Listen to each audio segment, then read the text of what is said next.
Ito yung perfect example ng recipe na di kailangan marami yung ingredients para maging masarap. Kung baguhan ka pa lang sa pagluluto at gusto mong gumawa ng dish na masarap, madali lang gawin, at minimal ingredients lang, then perfect na perfect ang recipe ito para sa inyo. Kaya tara, gawa tayo ng beef salpicao.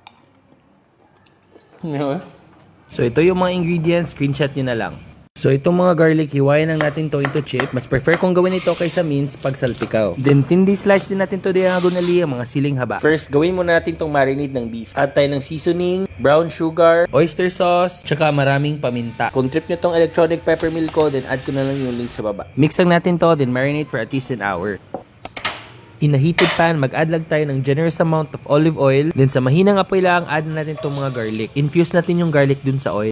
Then hanguin lang natin tong garlic chips kasi tatoppings natin to mamaya. With the same oil, sear your marinated beef. After 2 to 3 minutes, flip it, then add your butter. Then haluin lang natin to. Then add tayo ng 2 cups ng tubig. Takpan at palalambutin natin to for 40 minutes. After 40 minutes, nag-reduce na yung sauce. Add na natin tong mga siling haba, yung garlic chips, and simmer again for 5 to 10 minutes. At ganun lang kadali. We're ready to serve! Kalamihan ni Iggy, gutom na pagka!